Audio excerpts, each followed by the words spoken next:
Lumang bahay.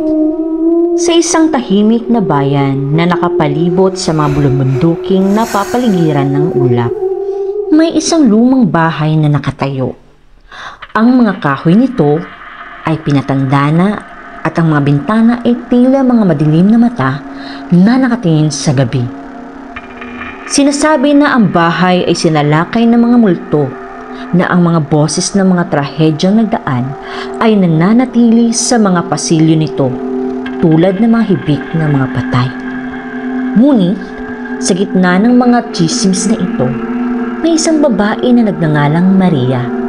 Ang kanyang pagkakaroon sa bayan ay katulad ng multong sinasabing sumalakay sa bahay.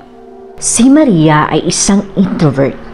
Ang kanyang mga araw ay ginugugol sa kanyang katahimikan.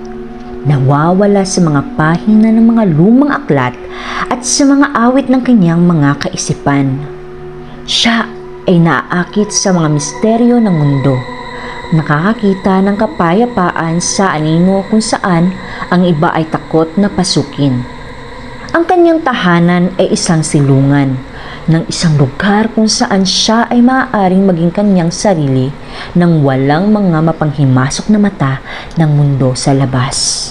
Isang gabi, habang ang buwan ay naglalakbay ng kanyang pilak na sinag sa bayan, may isang grupo ng mga kabataan ang nagtipon sa labas ng lumang bahay.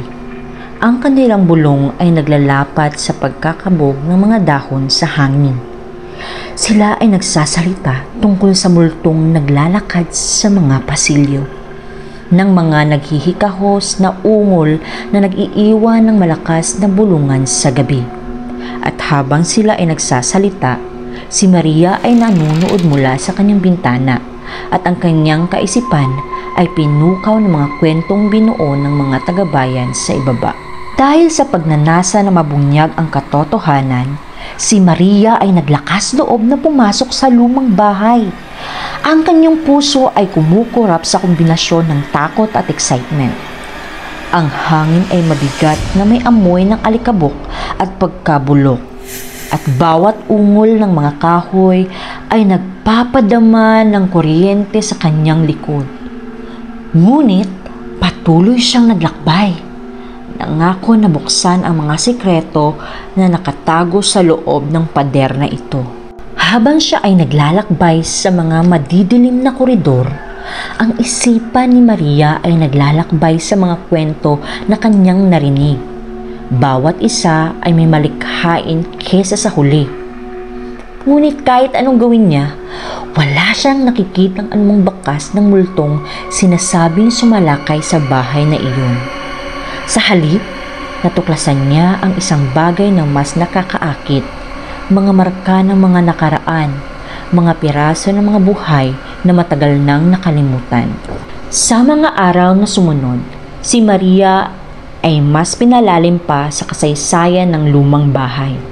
Pinag-uugnay ang mga kwento ng mga taong minsang tumawag dito na tahanan. Natuklasan niya ang mga kwento ng pag-ibig at pagkawala ng mga pangarap na hindi natupad at ng mga sikretong nakabaon sa ilalim ng sahig.